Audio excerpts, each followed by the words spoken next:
Hi everyone. ఈ video చేయడానికి ముఖ్యమైన కారణము కువైట్ అయితే ఒక విషయం అయితే నాకు బాగా నచ్చింది. ప్రతి ఏరియాలో ఫుడ్ ఫ్రిడ్జ్ అయితే పెట్టారు. మీరైతే చూడొచ్చు, ఇదేనండి ఫ్రిడ్జ్. ఇప్పుడు మీరు చూసిన ఫ్రిడ్జ్లో అయితే ఫుడ్, జ్యూస్, ఫ్రూట్స్ ఇలా తినే పదార్థాలన్నీ పెడతారు. కువైట్ ఇంట్లో ఫుడ్ ఎక్కువైనప్పుడు ఇలాంటి ఫ్రిడ్జ్లో పెడతారు. కువైట్లో చాక్లెట్లు, చికెన్ ఇలాంటి చాలా రకాలుగా పెడతారు. ఫ్రిడ్జ్ 2 రకాలుగా యూజ్ చేసుకోవచ్చు. పైన తినే వస్తువులు, కింద వాటరు. ముఖ్య ఉద్దేశము ఫుడ్ వేస్ట్ కాకుండా ఆకలితో ఎవరు వండకూడదని.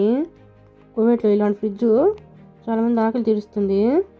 మీరైతే చూడొచ్చు, ఈ ఫ్రిడ్జ్లో 2 రకాల ఫుడ్ అయితే పెట్టారు. నేనైతే చూశాను, దీంట్లో శాండ్విచ్ అయితే పెట్టారు. ఒకప్పుడు వాటర్ సపరేట్, ఫుడ్ సపరేట్గా ఉన్నాయి. ఇప్పుడైతే 2 ఒకే దాంట్లో వచ్చాయి. కువైట్లో ఇలాంటి ఆలోచన చాలా గొప్ప విషయము. అన్ని దేశాల్లో ఇలాంటి ఆలోచన ఉంటే బాగుంటుంది. నాకు అనిపించింది చెప్తున్నాను. Save food. Subscribe you.